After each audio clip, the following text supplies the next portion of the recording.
Daniel. So I have the wonderful lady here who agreed to do an interview about Andrew Yang. What is your name? Britney. Britney. It's so good to meet you, Britney. So this was the first time you heard about Andrew Yang as well, correct? Yes, it's the first time. Okay. So right now you saw the campaign video, and what was kind of your first impressions?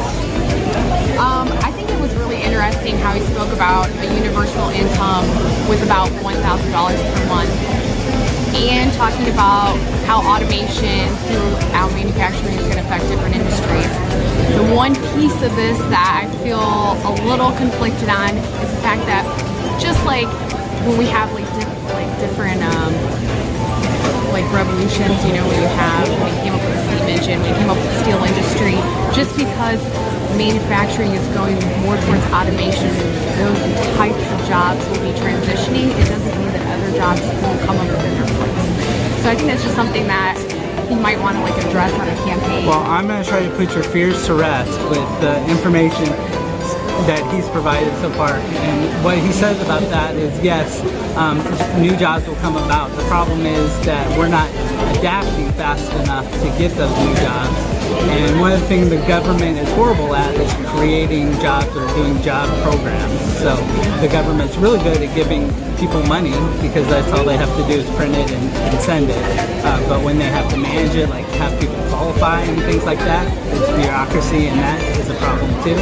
But also, it's not that new jobs won't be created, but back in the Industrial Revolution, there was even riots and unrest and damage to property, and he said to think that that won't happen again because we're not adapting fast enough is unrealistic. So that's another reason he thinks that we should put this universal basic income into play at this time instead of later.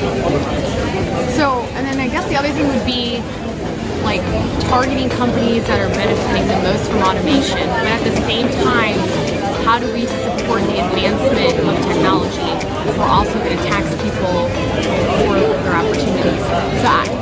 So there's a kind of a social and business type of conflict that goes on. So what he wants to do is a value-added tax, and he says that other countries have adopted this, where you can target that added value tax right to Amazon, who paid $0 in taxes last year, and Google, and the automated trucks that are going to be on the ground, and all of those type of things. So, does that answer your question? It cuts a little bit away at innovation. Well, instead of creating more job programs that support new technology and new types of skill sets that we'll be needing in the future. Yeah. Well, he wants to do other things, of course, to help the economy.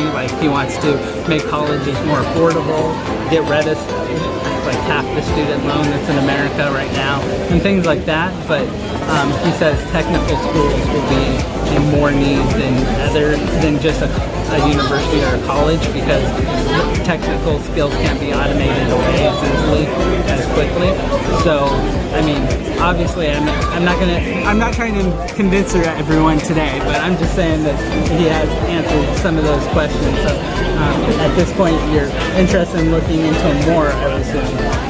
I think he's interesting. I grew up in Michigan. My parents worked for auto manufacturing. I worked for auto manufacturing before, so I'm very familiar with across the industry. So I'm familiar with this whole entire concept and how these jobs are evolving. It's something really interesting to look at. It's definitely going to have an economic impact on where it is. So I think that's a really great platform. It's one of the first times where I've ever seen somebody come out and kind of address it the way that he is. So I think that that's interesting. A little bit more intriguing to see candidates probably can so far. So she finds it intriguing. So I expect that she'll be doing her research now. But thank you very much for talking with me, and go ahead and subscribe and share this video, and we will see you on the next interview. Take care. Bye.